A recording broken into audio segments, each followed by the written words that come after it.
আমার গুরু কৃপায় আমার ঘরে একটা মেয়ে জন্মেছে। বাংলা বলছি, বুঝতে পারছেন?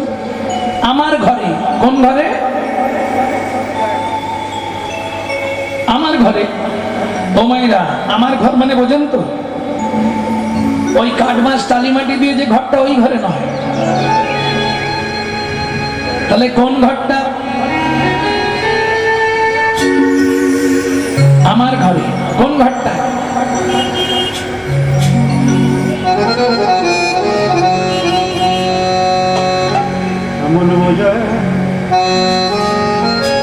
কোন ঘরে মা? এমন মজার পরিপাটি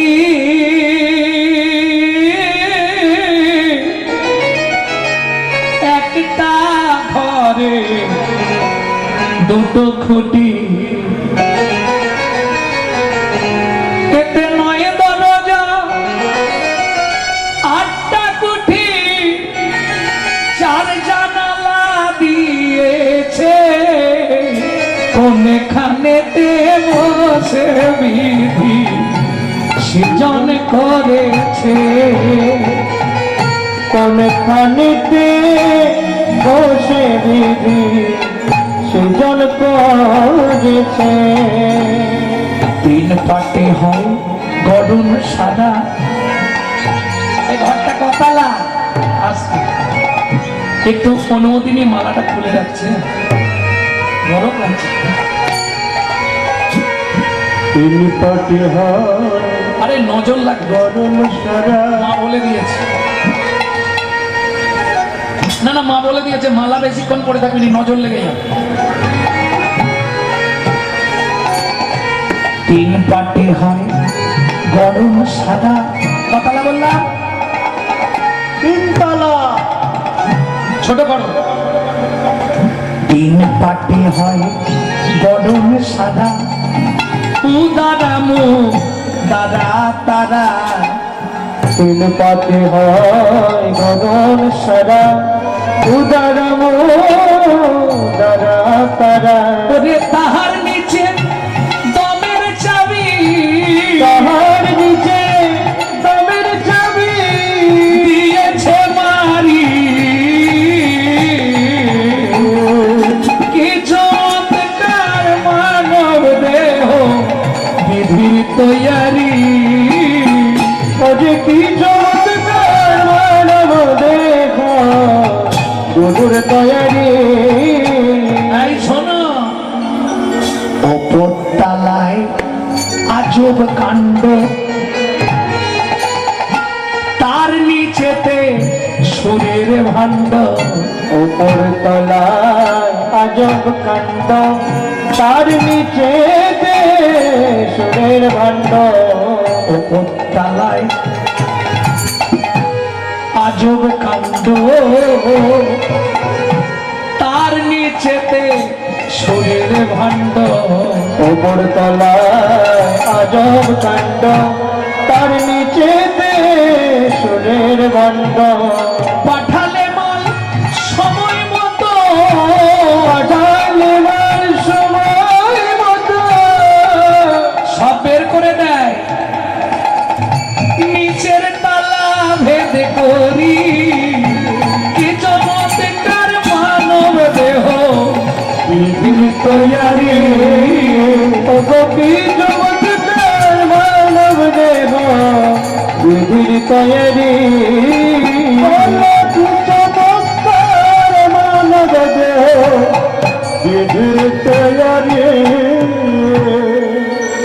একটুখানি গাইলাম, অনেক বড় গান।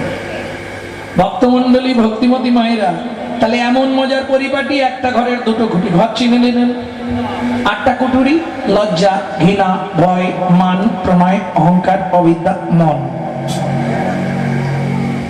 নটা দরজা, কিন্তু একদম কমন, আপনারা জানেন। দুটো চক্ষু, দুটো নাসিকা, দুটো কর্ণ, একটু মুখগহ্বর, একটি পায়ু, একটি উপস্থ। চারটে জানালা, বক্ষে স্তনযুগল দুটি, একটি নাভি কমল। আর একটা জানালা আছে, ওটা মায়েরা জানে। কোথায় গো মা? যখন আমরা খুব ছোট ছিলাম, মায়েরা হাতের তেল, ওই সর্ষের তেল নিত। সোনা রে, মানিক রে বাবা,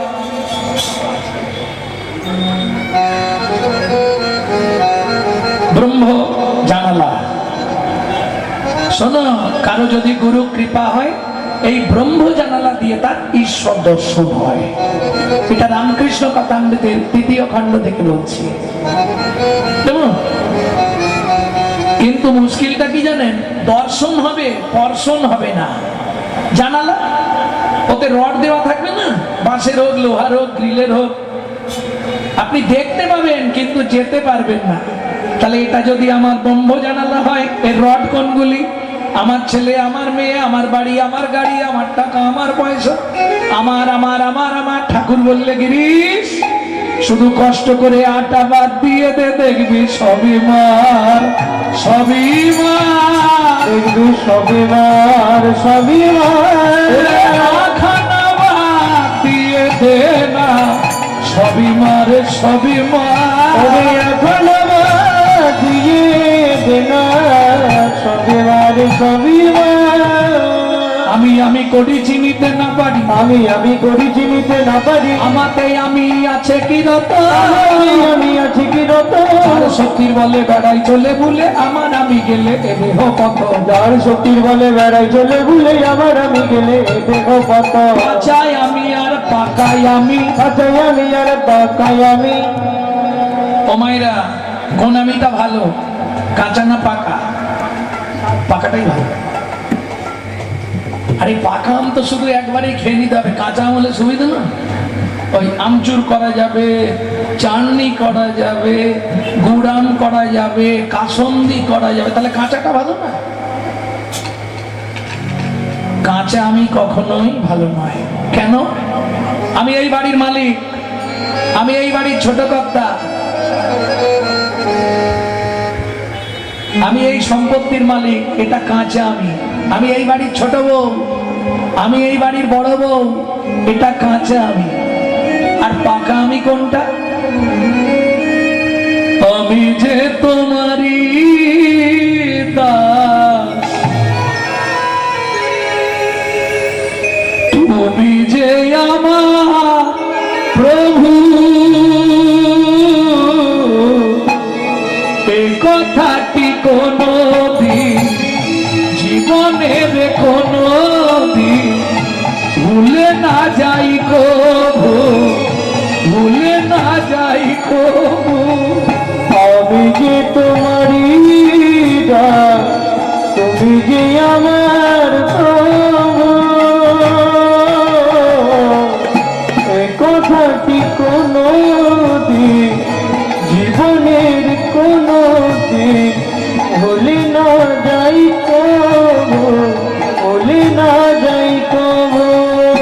ভুল করে যদি ভুলে যায়, কেসে ধরে টেনে নিয়ে দিও একটু ঠাই দয়া, দিও একটু ঠাই। ভুল করে যদি ভুলে যায়, এসে ধরে টেনে নিয়ে দিও একটু ঠাই, ঠাকুর দিও একটু ঠাই। এটা হলো পাকা আমি। তাহলে কয়েকদিন আগে আমার হৃদয় ঘরে ভক্তি নামে কন্যা জন্মগ্রহণ করেছে।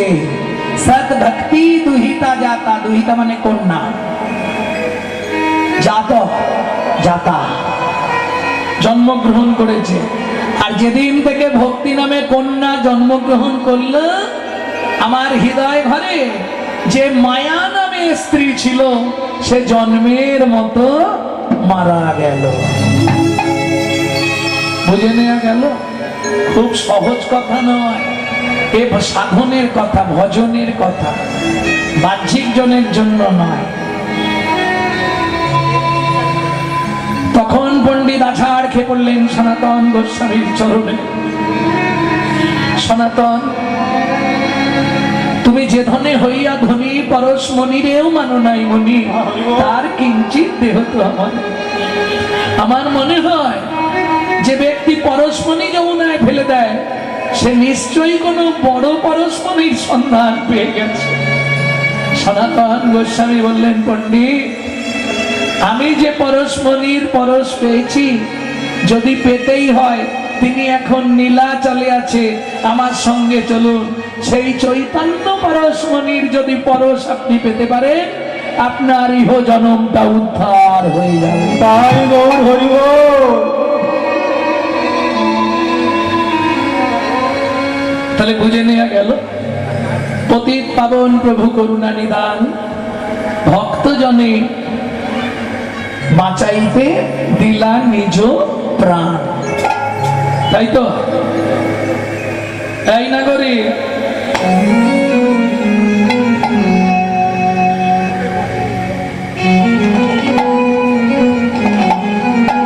মূঢ়মতি অতি পতিত পাষণ্ডী প্রাণে না মারিল কাঁদে, প্রাণে না মারিল কাঁদে। হরি নাম দিয়া জগৎ শোধিল, শোধিল যাচি গিয়া দাঁড়ি দাঁড়ি। যাচি গিয়া দাঁড়ি দাঁড়ি। ভক্তমন্ডলী, ভক্তিমতী মায়েরা, কলির একমাত্র পন্থা হলো হরিনাম সংকীর্তন। আপনি যা করেন, গো কাটি দানে গহনে চাকাশি, মাগে পয়াগে কটি কল্পবাসী, সুমেরু সমতুল হিরণ্য দানে, नहीं তুল্য রাধা শ্রী গোবিন্দ নামে। বুঝে নেওয়া গেল? এই যে পয়াগে যাচ্ছিল সব, যদি 100-র হিসাব আমার কাছে চান আছে বলবো। 25 জন গেছে, ভিড়ের জ্বালায় ঢুকতে পারেননি, রাম মন্দির দেখে ঘর পালিয়ে এসছে। 25 জন অর্ধেক রাস্তা থেকে ফিরে এসছে। 25 জন কুম্ভে স্নান করেছে, আর 25 জন একবারে চলে গেছে।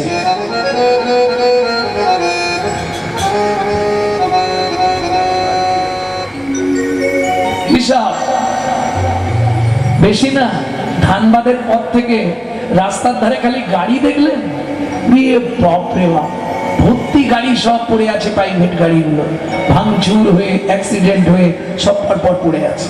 কত মানুষ মরেছে। কেন এটা হলো? কেন চিন্তা করেছি আমরা একবার?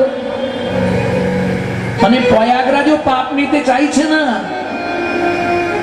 কি দরকার? আপনি সারা রাত একদিন বসে, একাদশীর দিন সন্ধ্যেবেলা বসবেন, পরের দিন সকালবেলা উঠবেন, সারাক্ষণ হরিনাম করে নেবেন, প্রয়াগ তীর্থে স্নানের 4 গুণ ফল সিদ্ধি হয়ে যাবে। কোথায় বলা আছে? হরি ভক্তি বিলাসে।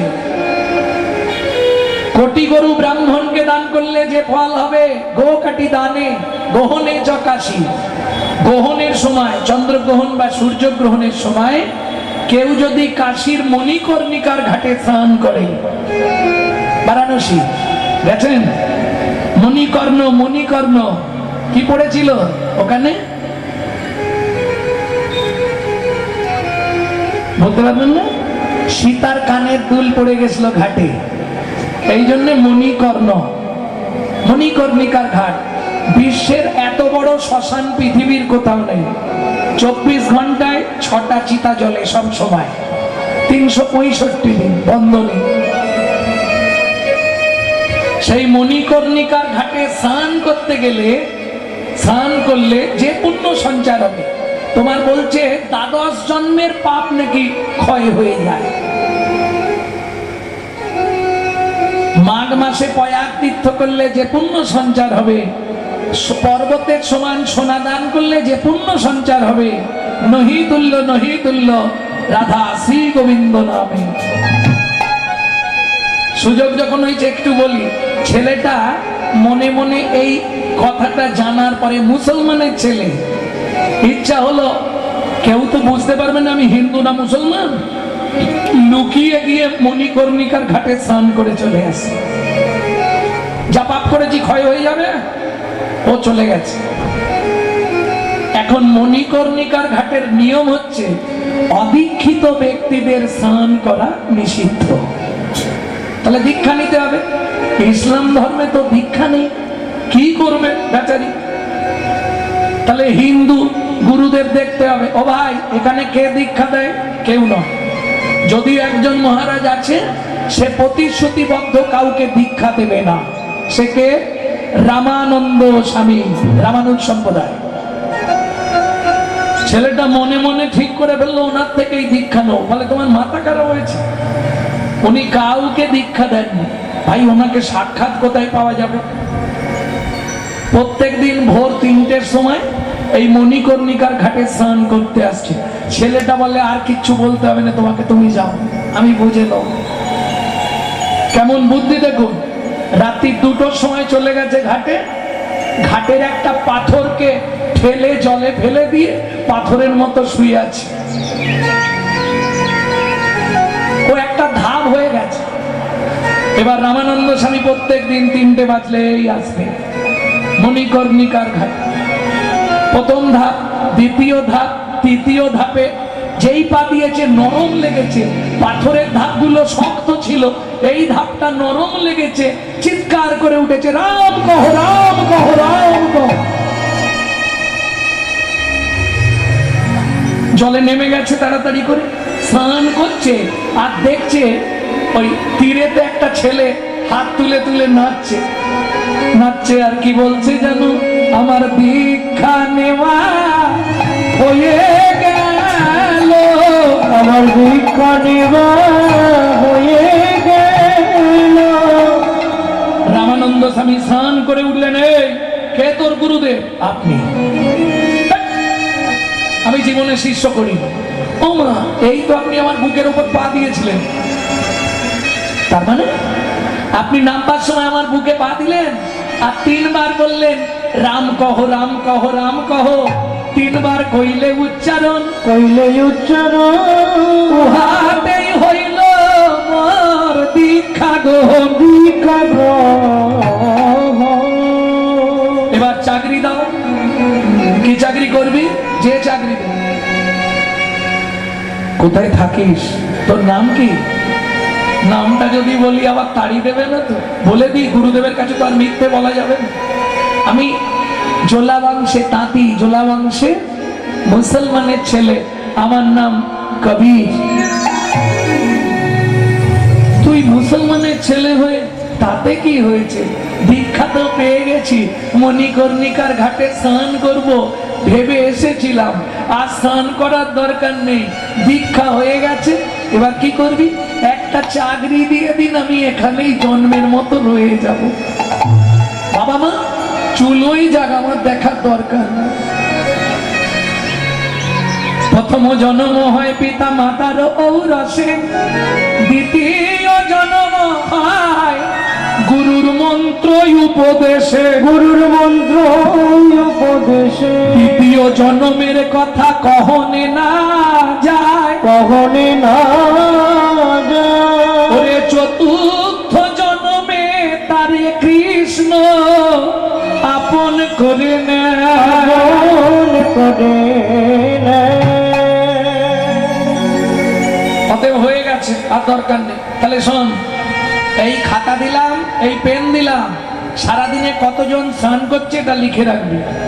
আমি তো লিখতে পারবো না, যে স্নান করতে আসবে তাকে বলবি সই করে তবে স্নান করতে।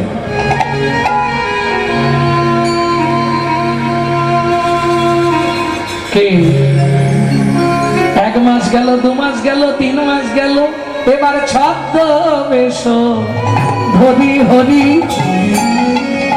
আইলে না তরা করি, ছদ্মবেশ হরি হরি আইলে না তরা করি।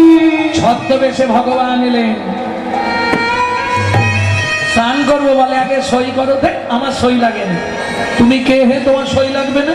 এটা আমার গুরুদেব বলে দিয়েছে, গুরু আজ্ঞা বলবান, বাকি সব অপমান। আমি কারো কথা শুনবো না, সই করো, জল ঘাটে নামতে দেবো, নাহলে ঘর পালিয়ে যাও। হরি বল হরি। ছদ্মবেশে কে কে এসছে? একজন মেয়ে, 2টো ছেলে। কে এসছে গো?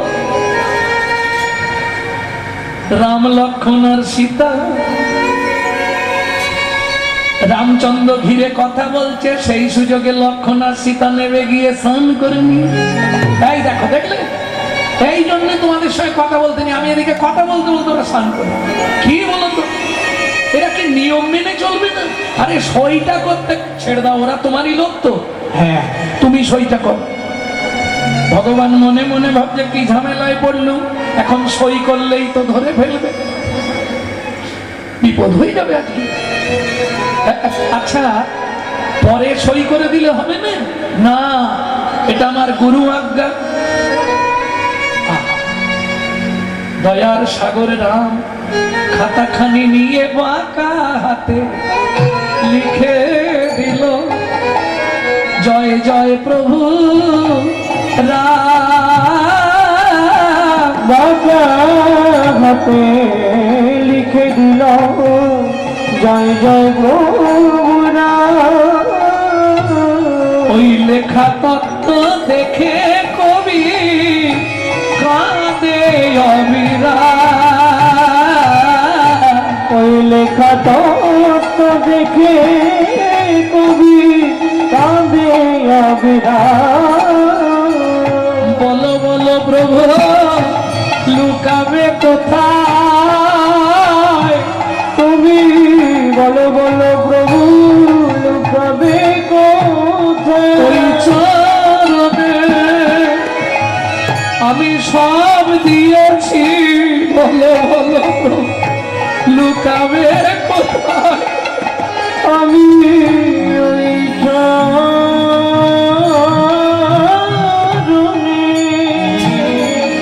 আর তো চরণ ছাড়ব না গো, ওই চরণে সব দিয়েছি, চরণ ছাড়ব না গো, ওই চরণে সব দিয়েছি, বলো বলো প্রভু লুকাবে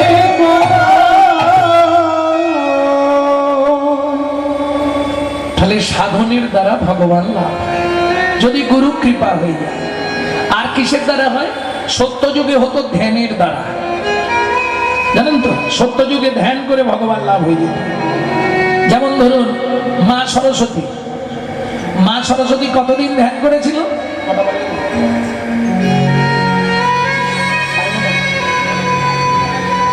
মা সরস্বতী কতদিন ধ্যান করেছিল বাবা? সরস্বতীকে চেনেন তো, বিদ্যার দেবী, কতদিন ধ্যান করেছিল? সরস্বতী কিন্তু একটা নয়, বিদ্যার দেবী হচ্ছে শুভ্র সরস্বতী, আরো দুটো সরস্বতী আছে, পারিজাত সরস্বতী, নীল সরস্বতী। পারিজাত সরস্বতী কোথায় পুজো হয়? ইন্দ্রমহলে, স্বর্গে। আর নীল সরস্বতী তান্ত্রিকরা পুজো করে। বুঝে নিয়ে গেল? শুভ্র সরস্বতী সাধনা করলেন ক্ষীরদের কুলে, নারায়ণ এলেন, সরস্বতী কি চাও তুমি? বললে প্রভু আমি যেটা চাইবো জোরে বলা যাবে না, আস্তে আস্তে বলতে হবে। বলো। প্রভু আমি তোমার চুম্বন পেতে চাই। এই সর্বনাশ, এটা তো হবে না। কেন হবে না? বলে শোনো আমার ঘরে লক্ষ্মী আছে না, আমি যদি তোমাকে চুম্বন দিই আমার লক্ষ্মীর সঙ্গে ঝগড়া বেঁধে যাবে। কি সব সহ্য করবে? এটা তো সবাই মেনে নিতে পারবে না, এটা হবে না। বলে তাহলে দিতে হবে না, চলে যাও।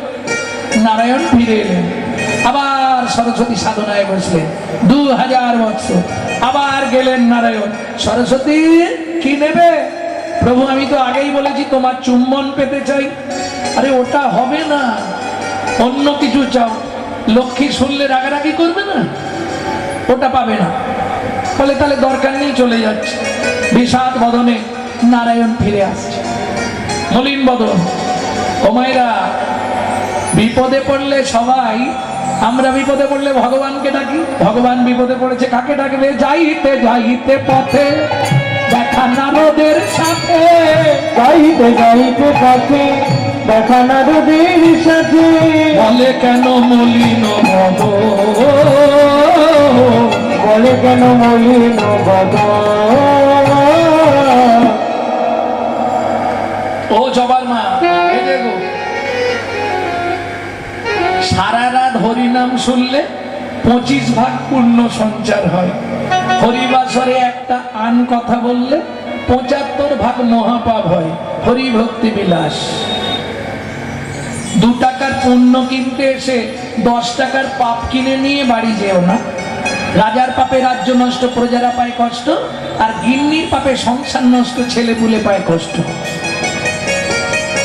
খুব সাবধান, কারণ পাপ কোনোদিন তার বাপকেও ছাড়ে না, এটা জানেন তো? ক্যামেরা চলছে, সব ছবি হয়ে যাচ্ছে। পৃথিবীতে 3টে ক্যামেরা আছে না? এই এক ক্যামেরাগুলো বসিয়েছে, কাল সকালবেলায় লিখে ছেড়ে দেবে। এটা এক ধরনের ক্যামেরা। আমি যা বলছি সব ছবি হয়ে যাচ্ছে। আপনার ভেতরে কোথাও হাড়টার সরে গেলে, শিরা বসে গেলে একটা ক্যামেরা দিয়ে দেখতে হয়, সেটা হচ্ছে এক্স রে ক্যামেরা। ভেতরটা দেখা যাবে, তাতে আবার বাইরে দেখা যাবে না। কি মজার ব্যাপার।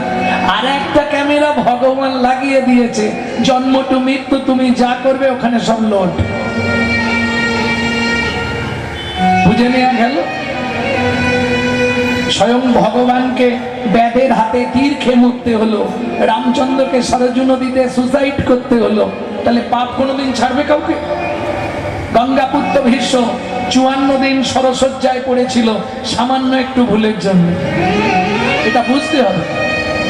কথা বলো না। প্রভু কহে আন কথা কর্ণে না শুনিবে, আন কথা কহে যে তার মুখ না দেখিবে। ভক্তমন্ডলী, ভক্তিমতী মায়েরা, তা নারদ বলছে প্রভু তুমি চিন্তা করো না, রাজি হয়ে যাও। রাজি হয়ে যাবো? বলে হ্যাঁ, উপায় আছে, আমি বলে দিচ্ছি। কি করব? ও মা, নারায়ণের কানে নারদ কি বলে দিল? নারায়ণ হেসেই হাল্লা। শুনি নারদের বাণী হরষিত হয় তখনই, শুনি নারদের বাণী হরষিত হয় তখনই, উপনীত ক্ষীরদের ফুলে, উপনীত ক্ষীরদের ফুলে। সরস্বতী প্রভু দেবে? হ্যাঁ দেব, চলে এসো। যেই বলেছে চলে এসে, তো আনন্দের সীমা নেই। প্রভু দেবে বলেছে দাও। বলে এখন নয়, কবে দেবে?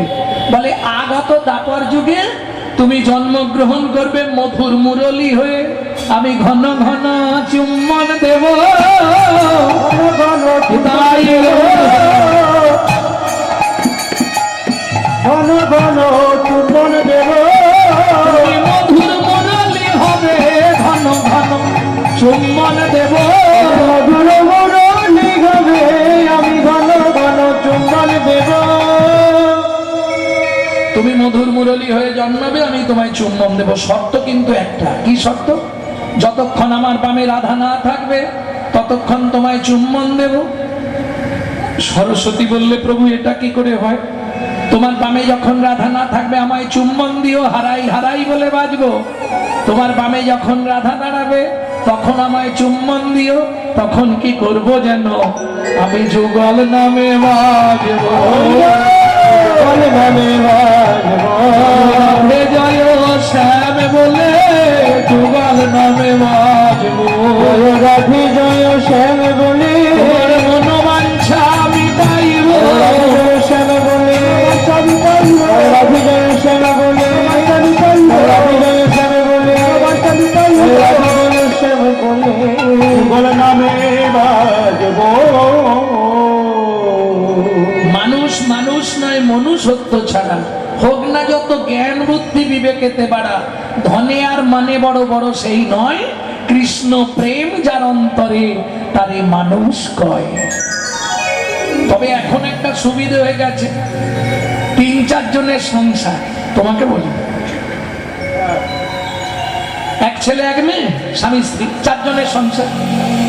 কি গো, খুব হিসাব রাখবে। মেয়ের বিয়ে দিয়ে দিলাম, ছেলের বিয়ে দিয়ে দিলাম, কজন হলো আর সংসারে?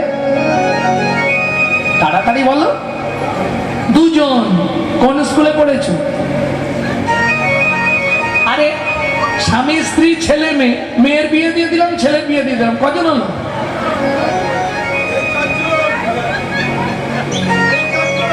সেই 4 জন।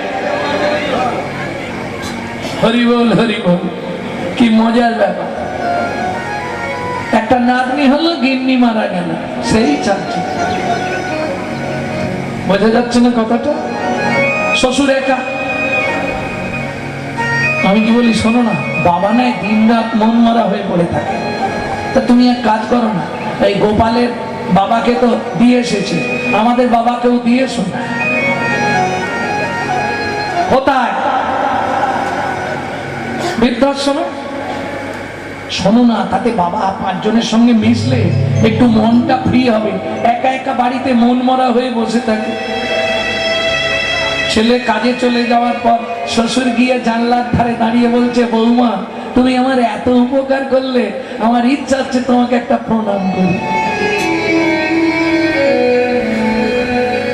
বিজয় সরকারের গান, এই গানটির ওপর ওই কাহিনীটা।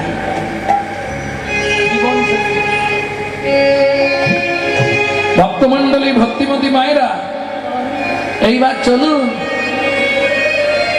পরের দিন সকালবেলা ছেলে বলছে, বাবা কি, ছোট করো ছোট করো, একটা কথা বলার ছিল, বল বাবা। তুই যেটা বলবি আমি জানি, কি বৃদ্ধাশ্রমে নিয়ে যাবি তাই তো, ব্যাগ গুছিয়ে দিবি তাই তো, কিচ্ছু লাগবে না, তোর দেওয়া একটা পাঞ্জাবি পরে আছি, শুধু একটা গামছা আমাকে তুই দে। গামছাটা কাঁধে নিয়ে বাবাকে নিয়ে চলছে। বউ বলছে, মালিককে বলে আসবে, আমরা যতদিন না বলবো যেন হঠাৎ করে চলে না আসে। হরি বল হরি বল।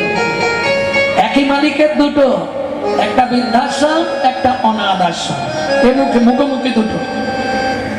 এইবার চলুন, ছেলে গেছে, মালিকের সঙ্গে কথা বলেছে, বাবাকে রেখে দিয়েছে, ফিরে চলে আসছিল, হঠাৎ মনে পড়ে গেল, হাই যা, গেলেই তো বাড়িতে অশান্তি হবে। বউ বলে দিয়েছে, গুরুদেব যা বলবে তাই চলবে, বউ বলে দিয়েছে, বলে আসি কি। ছেলেটা বলতে গিয়ে যা দেখলো অবাক হয়ে গেল। কি দেখে? যে চেয়ারটায় বৃদ্ধাশ্রমের মালিক বসেছিল সেইটাই তার বাবা বসে আছে, আর বৃদ্ধাশ্রমের মালিক নিচে ছোট্ট একটা টুলের মধ্যে বসে আছে। একটা কথা বলতে এসেছিলাম, বাবা তুমি একবার ভেতরে যাও তো। বলছি, কাকাবু আপনি কি আমার বাবাকে আগে থেকে চিনতেন? কি ব্যাপার? বাবা ঘরে গিয়ে দরজা বন্ধ করে বসে আছে। আশ্রমের মালিক বলছে, বাবা তুমি যেটা বলতে এসছো বলে চলে যাও, কথা বাড়িও না। কেন? আপনি বলুন না, আমার বাবাকে কি আগে থেকে চিনতেন? ওটা শুনলে তোমার মন খারাপ হয়ে যাবে, তুমি চলে যাও। বলুন না কি ব্যাপার। শোনো, তোমার মায়ের কোনো সন্তান সন্ততি হয়নি। আজ থেকে 25 বছর আগে তোমার বাবা আমার এই অনাথ আশ্রম থেকেই তোমাকে নিয়ে গেছিল, আর আজকে সেই বাবাকে তুমি এসেছো বৃদ্ধাশ্রমে দিতে। সেই থেকে তোমার বাবার সঙ্গে আমার পরিচয়, তাই আমার চেয়ারটা তোমার বাবাকে ছেড়ে দিলাম। ওই চেয়ারে আমি বসার যোগ্য নয়, তোমার বাবারই বসার যোগ্য। ছেলে ছুটে গেল, বাবা দরজা খোলো, বাবা বাবা দরজা খোলো। দরজাটা খুলে দিয়েছে। কি হলো রে খোকা? বাবা তুমি বাড়ি চলো, বাড়ি ফিরে চলো বাবা। না না, তোরা ভালো থাকিস। জানিস খোকা, তোর এই কথাটা শুনে আমার একটা গান খুব মনে পড়ছে। আমি জীবন শেষে এসে দেখি আমার সব ভাবনা ভিত্তি দীনবন্ধু।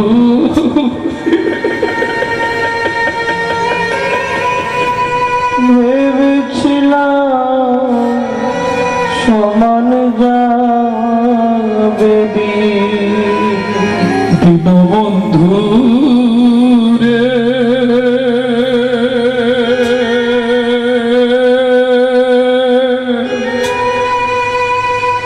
ভেবেছিলাম সমান যাবে ওকে দিন বন্ধু রে।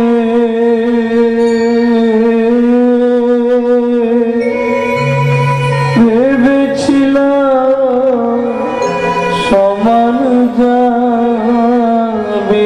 যাকে অনাথ আশ্রম থেকে নিয়ে গেছিলাম সেই ছেলেই আজ আমায় বৃদ্ধাশ্রমে দিতে এসেছে। এর থেকে আনন্দ আর কি আছে বল বাবা?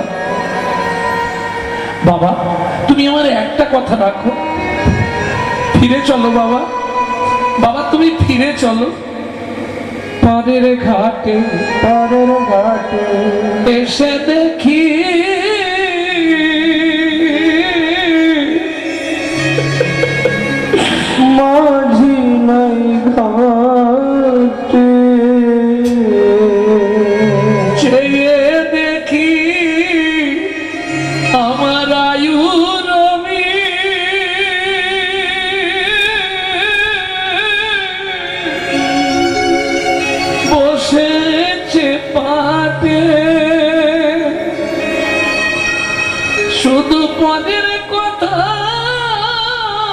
ভাবিতে ভাবিতে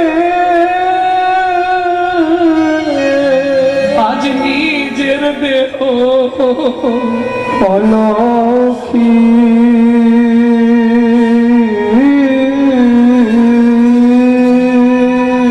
ভেবেছিলাম সমান যাবে দিন, হইল বন্ধুরে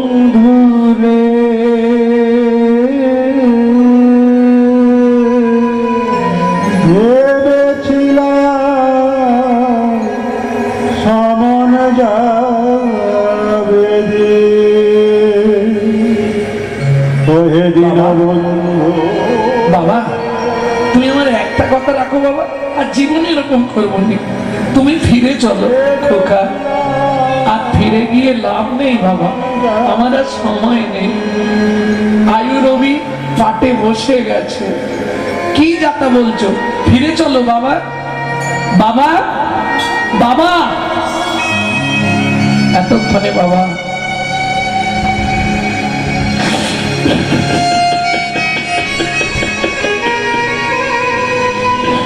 শেষ নিঃশ্বাস ত্যাগ করি। রসিক লাল কয়, রসিক লাল কয়, ওরে বিজয়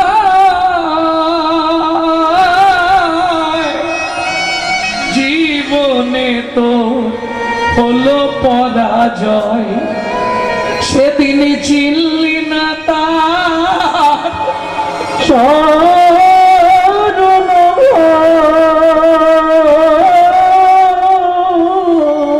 তাই সন্মুখে তো এলো দূর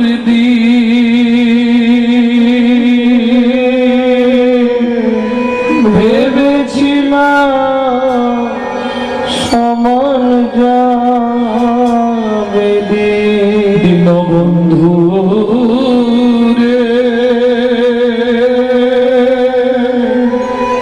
ভেবেছিলাম সমান যাবে দিন। সময় থাকতে কবাকস্য ভাবে বন্ধু সর্বস্বার্থ সহিত নিরুপাধি সহিত নিত্যং হরের নামইব কেবল, সে ছাড়া কেউ তোমার আপন নয়। পৃথিবীতে তোমার কথা কেউ ভাবে নে, যে ভাবে জানবে স্বার্থের জন্য ভাবে। নিঃস্বার্থ ভালোবাসা শুধু একজনের কাছেই পাওয়া যায়।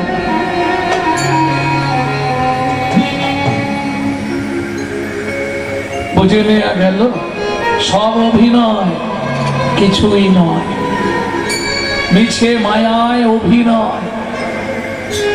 কবাকস্য ভাবে বন্ধু সর্বস্বার্থ সমাহিত নিরুপাধি সহিত নিত্যং হরের নামাইব কেবলম। আসার সময় হরি, যাওয়ার সময় হরি। সে তুমি যত মহান ব্যক্তি হও, রাস্তা কিছু না। বুঝে নেওয়া গেল। বৈষ্ণব কবি এক পাশে দাঁড়িয়ে বললে, আজ গৌরের কোন ভাব যেন তেতা যুগে পূরব লীলা হইল সরণ, তেতা যুগে পুরব লীলা হইল সরণ, তেতা যুগে পুরব লীলা হইল সরণ, তেতা যুগে পুরব লীলা হইল সরণ। বাসুদেব ঘোষ করে চরণ বন্দন, বাসুদেব ঘোষ করে চরণ বন্দন। এইবার লীলা প্রকাশ হলো, এইবার লীলা প্রকাশ হলো, এবার বদন ভরে হরি বলো, এইবার লীলা প্রকাশ হলো, বদন ভরে হরি বলে। হেম দণ্ড বাহু তুলে হরি হরি হরি বলো, বাহু তুলে বদন ভরে হরি বলো। লীলা প্রকাশ হলো, এইবার লীলা প্রকাশ হলো। তেতা যুগে পূরব লীলা হইল শরণ, হইল সরণ। বাসু ঘোষ করে গোড়ার চরণ বন্দন, চরণ বন্দন। ওকে চরণ বন্দন।